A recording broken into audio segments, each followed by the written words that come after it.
Life can be hard, especially for marginalized communities. Luckily, we have people like my guest today who, both individually and as part of a community, are helping gay men get their groove back. I'm Patrick Marano, and this is Queerly Us.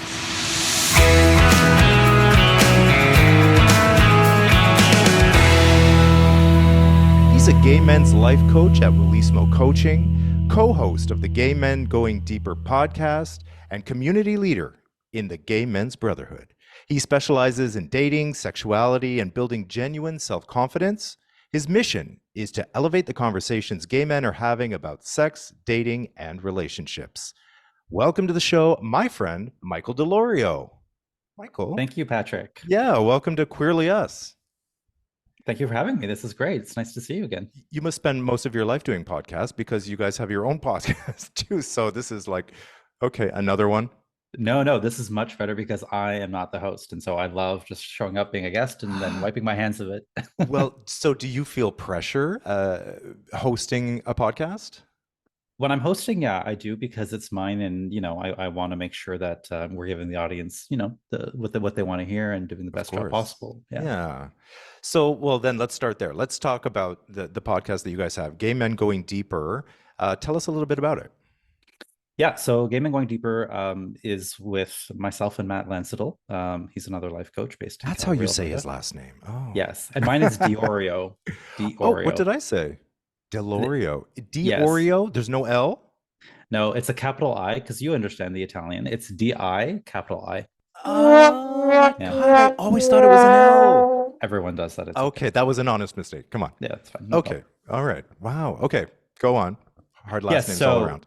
So we started the podcast because we really wanted to have a space where gay men can talk about things that are maybe not normally what we would talk about at gay bars or in their normal spaces. We wanted to go deeper, hence the name Gay Men Going Deeper. Yes, the double entendre is purposeful. Yeah. So we wanted to talk about mental health and personal development, spirituality, sexuality in a way that was more educational, more like real and authentic conversations, not in like this toxic masculinity way of talking about sexuality.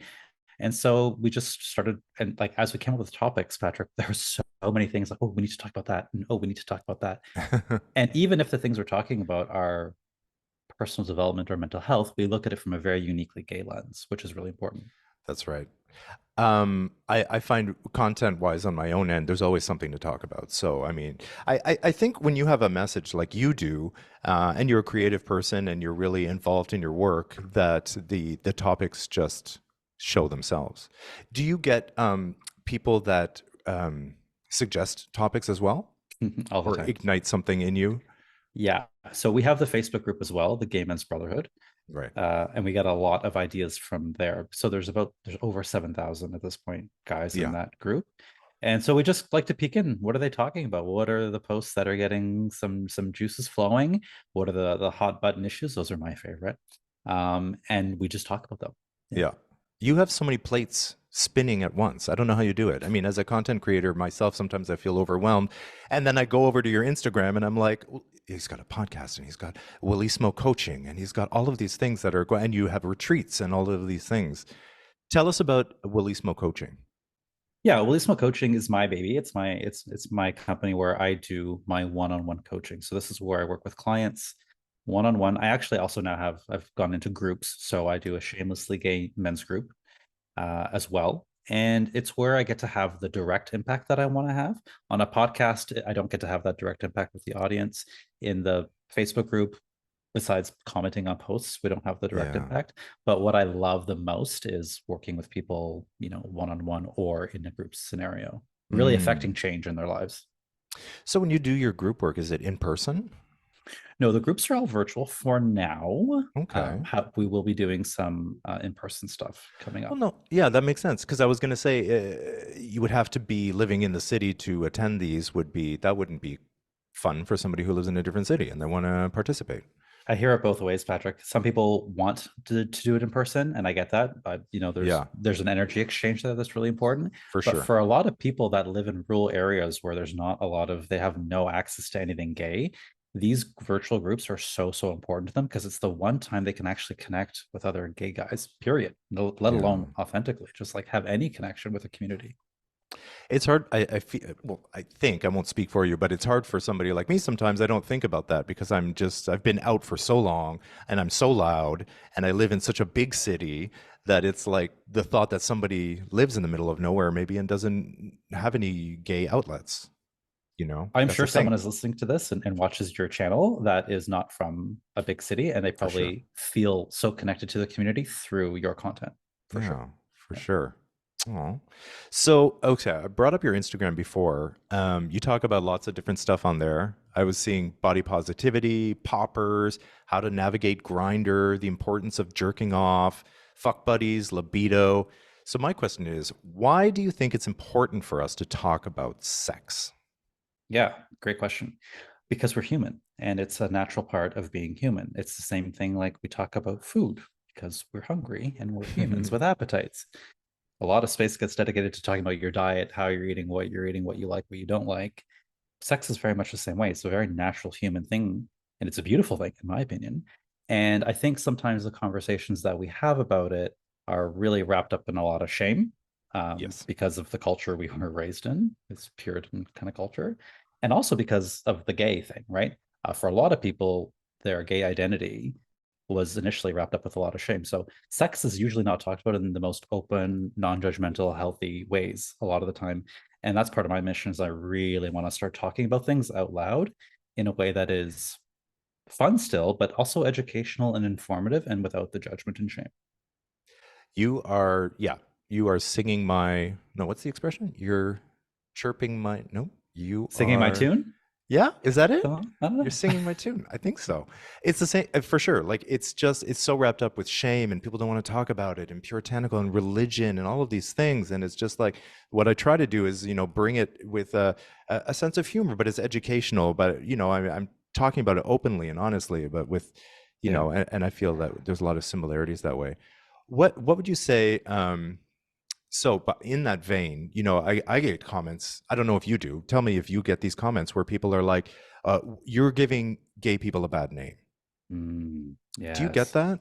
Do you get Yes. those comments? What would you Yes. say to somebody who says that, or I do you? disagree. Well, I just say, thanks for your opinion. Have a nice day. Like Yeah, that's it. It's not going to stop me.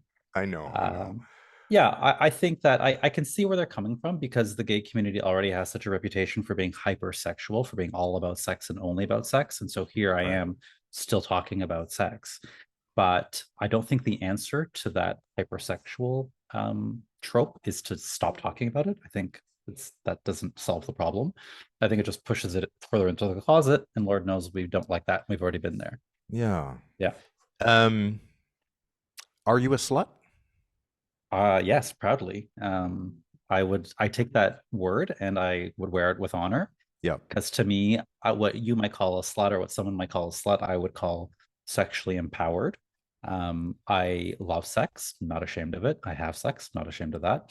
I like to have the sex I like, and I know what I like, and I don't know what I don't like, and I do it on my terms. Yeah. And that is something that I want for everybody. I wish everybody would have that same mindset. I think we'd have a lot less conflict and shame in the world if we all just said, hey, listen, what I like is what I like, what you like is what you like. If we don't like the same things, that's okay. You're still a beautiful, wonderful person. We don't have to agree. Right. We don't have to agree. Yeah. Yeah. And if we do, great, let's have sex. If we want. Let's just have sex then. If we want, yeah. So not everybody who has a lot of sex is doing it for the right reasons. So how do you think? I mean, you're obviously a very well-adjusted person. I feel like I have a lot of sex as well, in a but in an adjusted kind of way. How do you think? Were you always this way? Did you become this way? Was not always this way. I think in my 20s, I was having sex for a lot of what we would call maybe the wrong reasons, which is in that time, I was looking for validation. Sex was the way to like fuel my sense of self-worth. So Hmm. there, like the story I had in my head, this was unconscious at the time, but I don't feel secure in myself. So I'm going to have sex with these people. And in having sex with these people, it's going to prove to me that I am a valid, worthy human person. Like Yeah. I'm worthy of my gay card or whatever that is. And it helps me feel secure. The problem with that, of course, is it doesn't last. Like you feel good for a minute, an hour maybe, and then you're off to the next person, and it's Mm. very tiring. It's a bit like an addiction, I guess. I mean, like a shopping addiction or anything. It gives you a Yeah, high for a second, and then yeah, you just need more, right? yeah. And the truth is that if you have sex or don't have sex, it has nothing to do with your self-worth as a Hmm. man, as a human, as a gay person. That those are two separate things. Yeah. And also the type of sex. Yeah. We learn early on, or I did, what sex looks like for gay people in porn. So, Uh-huh. which gives you a very skewed idea of what, or a very narrow idea of what sex should look like. Yeah. It still does for a lot of people. I think a lot of people get their sex education from porn. Where else? Yeah. They're not Not in teaching it school. in school. They're not teaching it in Yeah, school. exactly. My dad didn't sit me down and tell me about gay sex No, or any sure sex. didn't. Actually, I just got like a book. I got like a picture book, and I remember jerking off to it. It wasn't even like it was like cartoons. It was like drawings too. But I think it was 13. Um, so I talk about sex a lot, and in the sort of framework of bathhouses because Yeah. that's just interesting to me. I love the interactions that go on and the stories and the different people you can and all of the different things. And I know that you talk about it as well. Another thing we have in common. So for somebody who's never been to a bathhouse, what can you say to them? They're nervous about going. They're nervous about fitting in. They're anxious about going their first time. What can you say to them, or what would you say to them? Yeah, I think there's so many things, but the number one thing that comes to mind is you make this the experience you want to make it. You're in charge of your experience here. So if you go, a lot of people feel pressured, I find, like they have to do something or they're going to end up in a situation where they're forced to. And I'm like, Totally. that's not how that works. You can go there, Mhm. walk around, and then get the hell out of there. You could go there, sit in the jacuzzi for a little bit and just calm yourself and get used to the surroundings before you decide to maybe want to go for a walk, if you want that at all. Yeah. You could go with a group of friends and just have a good time sitting there in the jacuzzi. You could go alone and just explore. They're, like, you really do make it this situation in the scenario you want it to be. So go in with an intention. You're in control. Yeah, You're in control. I also say yeah, don't go with any expectations. yeah, If you can just take care of yourself, and like you said, there's the wet areas, you can just relax. Nothing yeah. happens. It takes the pressure off of that. What would be like your number one tip? I think what I just said, it would be, go there realizing that you can make it what you want to make it. And I think for people who haven't gone ever, Mm, um, I always remind them, you leave as soon as you don't want to be there, you leave, and that's fine. And it's still yeah. a good experience to at least say, okay, at least I tried, I went. Like, I think people feel like once they're in these doors, they lock and you can't get out or something. Like that's the Yeah. impression. I'm like, you just leave if you don't like it. Hmm. Yeah. Or if somebody, well, let's talk about consent then, because a lot of people are Yeah. worried about, they use terrible language. I won't even repeat it here, but people that are coming after them and they're just afraid that they're not going to be able to fend them off, True. So what would be a good way of rejecting somebody? No, thank you. First of all, you can do it with body language. I find if it's a good crowd, and don't forget the bathhouse really will depend on the crowd that night. It's like anything, right? Of course. The best case scenario is people can just read body language and they know when it's a no. They won't even bother. Versus, like, I always say talk with your eyes, use your eyes, or smile. Like, your body language does a lot of the work for you. Hmm. So if the best case scenario is just that works. Now, if people come on to you and it's a no, no thank you. Sometimes I'll just take my hand and kind of, if they touch me, I'll just kind of brush it aside. Again, most of the time, 90% of the time, people get that and they just move on. If they don't, then I'll say no more sternly, no thank you, or get off of me. You have to get more stern from time to time, but Yeah. that has been very rare for me that it's had to go that far. Usually a simple brush of the hand will do the trick. A lot of people have trouble saying no. Yeah, a lot of people do. Just not just for sex, for everything. Yeah, I'm a yes person. you know, so no is not a natural word that comes to me. Obviously, if I'm not into something, I'm going to say no. But I know a lot of people have trouble saying no. So then what? Yeah, I think if you have trouble saying no, this is definitely something you want to practice. I mean, this will trigger you, and I think it would be a good opportunity for you to practice that. True. That's saying no. Like this is a really good time for you to do that. If you have a hard time saying no, then I would say maybe go with a friend the first time, just to feel a little bit safer there. But I mean, I can't imagine why somebody would have a hard time saying no if they genuinely don't want the advances. Like, Yeah. why do you think that would be hard?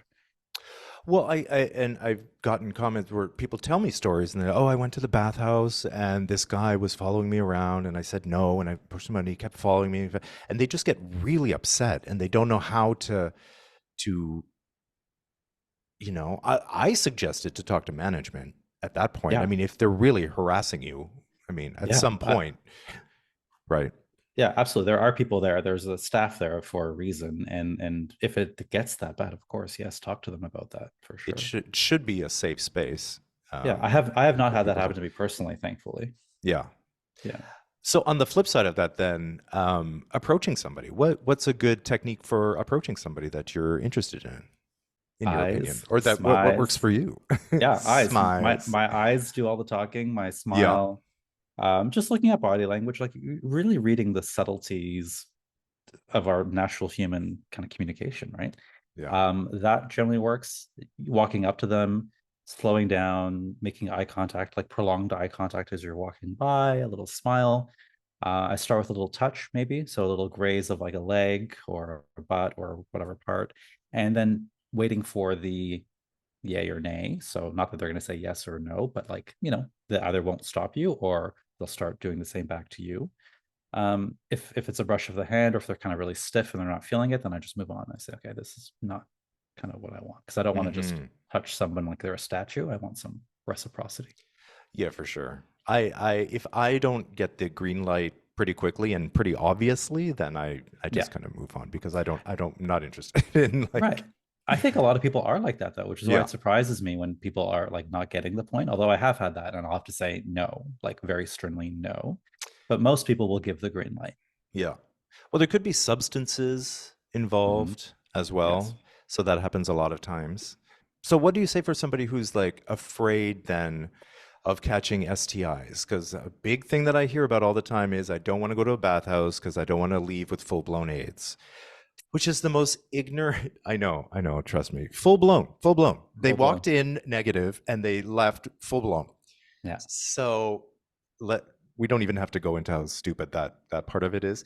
But I guess the point is, STIs and stuff like that, people are afraid Mhm. of catching something and that's stopping them from going to the bathhouse. What are their Legit. options? It's a risk. Yes. If you're gonna play with fire, you might get burned.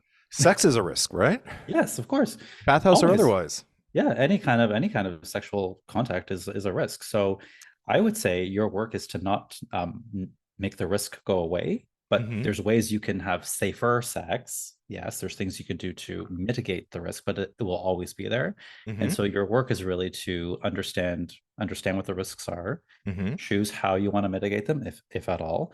And then at some point you got to just accept, hey, this is something I'm going to do. And yes, there's a chance that you can get herpes just from kissing somebody, right? Like there's lots of things you can get. And you just have to accept that at some point. Mm-hmm. That's so what I say is it's not the place, it's what you're doing and your Yeah. choices. You know what I mean? And I guess their point is the numbers are maybe greater there because you're there, and maybe the number of people you're going to have sex with in one night would be greater than if you just went to the club and you picked up one person and brought them home. But I mean, do you know what I mean? It's about being informed and Yeah. making choices. Exactly. I love that. Yes.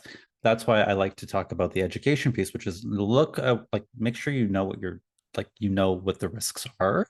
And then you just make an educated choice saying, this is for me. I'm willing to take that risk. Or equally, this is not for me. I'm not willing to take the risk. And either decision you make it with an informed mind. Yeah, for sure. That's I mean that's a big part of what I do is trying to teach people about, Yeah. not using words like clean. I don't, Yeah. are you clean? I mean, right? Yeah. So, Like, no, um, never. never.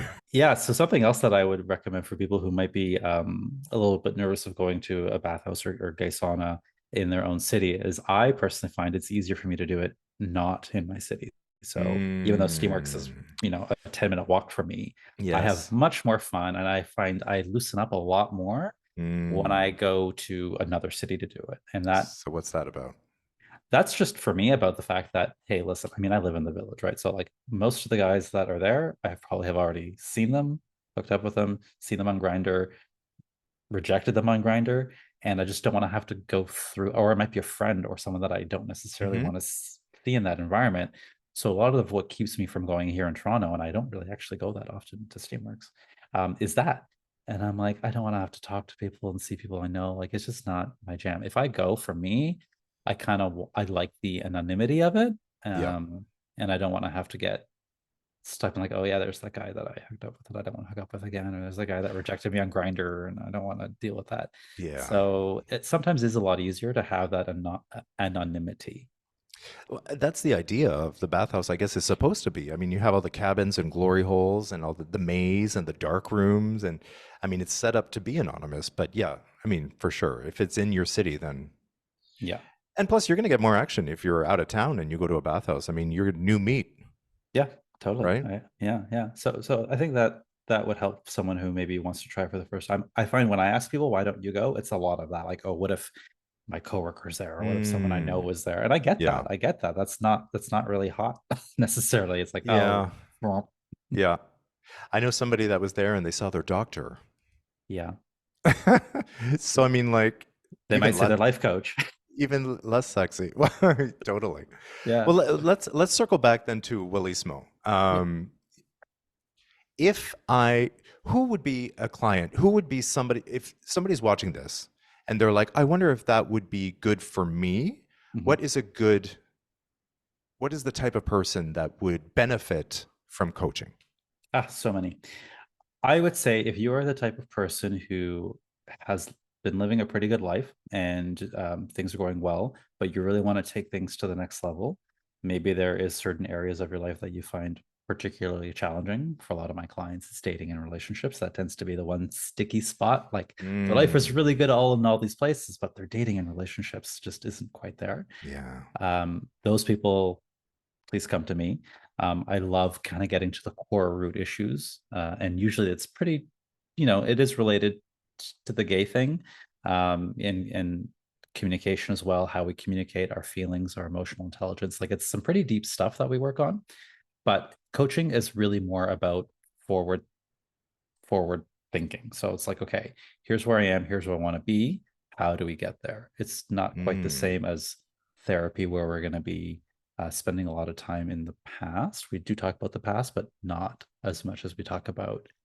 We kind of need to learn from the past to say, okay, here's what happened over here in my life and my previous relationships and my ex and all these things. mm. But that just sort of informs the path forward. And do you create like a plan? Are there actionable actions? Yes, coaching, at least the way I do coaching, is I say solution focused and action oriented, meaning at the end of each session, there will be some action steps to take. Usually, we are working towards some greater, bigger goal, right? So it really depends. It's not always relationships. Sometimes it is career, which is great Mm. because my Hmm. background is with career coaching. So I did that Oh, for a while. okay. Yeah. It could just be general, like I want to feel better about my life generally. Yeah. But either way, we have like in the very first session, we'll set some goals for the future, whether it's 3 months, 6 months, a year, 5 years, right? And so at the end of each session, I want to make sure that you're taking a step towards that with an action item. Could be something very simple, or it could be something a little bit more intense. But I like that because in the taking action is when all your shit comes up, all your self doubt, all your fear, Mm, all the stuff. And that's where we really get to work. It's like, okay, why aren't you taking this action? Why don't you do that thing that you say you want to do? And then we talk about why you're not doing it, and voila, we mm. get to the good stuff. And people can be single, they can be couples. Can couples come to you and talk to you about Yes, stuff? I do love coaching couples. I've Really? coached most of the couples that I've coached have mostly been on the topic of open relationships. So, um, Ah. navigating openness. Ooh, So, yeah. setting up the open relationship in the first place. So, going from exclusive to open. I kind of take them through a process of what that looks like and how to do that in a very step-by-step way. Also, those who are in open relationships who are having challenges navigating their way around it kind of clunkily, we do a lot of communication exercises, a lot of trust exercises, a lot of intimacy, like finding the intimacy between the primary couple first before they go searching elsewhere for their other needs. I think that's so important because I'm not on the apps a lot, but the times that I've been, everyone seems to be in an open relationship. They're already coupled off, which is great. I'm all about it. But it seems like it's very prevalent. And it's not, well, monogamous relationships are not a walk in the park. Yeah, not easy to navigate either. But opening it up has its own sort of set of issues and complications and stuff. So for a couple to come to you specifically and be like, we're going to open up our relationship, but we want help with this. I mean, that seems like a very mature thing to do. Yeah, absolutely. Or we are open and it's just not working for us. So before you go ahead and say, oh, never mind, let's close the door on this and shut it down. Like you have options before you get to that point. Like first, let's like take a lay of the land and see what's working, what's not working, and what the issues are. And then like I want to make sure if you're gonna, and don't forget being open and closed is fluid. You can be open and then decide, no, I'm gonna close it for a bit and then be open again and then close it. And that's okay. Like Right. it doesn't have to be okay, this is how we are rigid state. From now on, it's like this. Yeah. Yeah. Well, I think relationships in general are fluid. I mean, you have to keep checking in and keep adapting to, because as people we're changing too, like our goals change in life. I mean, I'm not the same person I was when I met my partner at the beginning, and we've gone through some hard times, and there was COVID and lots changed, and you know what I mean? So it's constantly navigating. So people like you are necessary, I think, right? Thank you. Yeah. Uh-huh. And I love the approach of like setting goals and looking future wise too. What sign are you, by the way? Gemini is my sun sign. Oh, okay. I like Geminis. I know a few Geminis. I was just going to say, I'm very solution oriented and sort of looking forward oriented. So definitely. Hey, listen, if you are watching this and this is resonating with you and you want to get in touch with Michael and all of that stuff, I'm putting all of the links related to Wellismo coaching and the Gay Men Going Deeper podcast. Everything is going to be down in the description below, including your Instagram, all the ways for people to get in touch with you, the Facebook group. I don't know how you spin all these plates. Lots of ways to contact me. I am out there. You're a busy man, right? Yeah. But I like it. It's a good busy. It's a nice busy. It's the kind of busy that feels, when you like put your head down on the pillow at the end of the night, you're like, yeah, that was good. That was a good day. Like I did a lot. Yeah. Well, you've created this. Yeah. You're a creator. As are you. And you understand then the kind of joy that comes from taking like an idea one day and then a week later, here it is in the world for everyone to consume. And I've reached a point personally for myself where it's like, if I'm happy with what I've created, I don't even care about the critics, the people, what they're saying and stuff. You know what I mean? And there's a lot of critics. There's a lot. And I know what I'm doing and I believe in myself and I'm happy with it. Then what a nice place for us to be in. Yeah. What I say is if there's 99 people who hate what I've created, but one person whose life I've changed, it's worth it. Oh my God, 100%. Michael, thank you so much for joining me today. Thank you, Patrick. Let's do this again. It's such a pleasure. And for the rest of you, I will see you on the next episode of Queerly Us.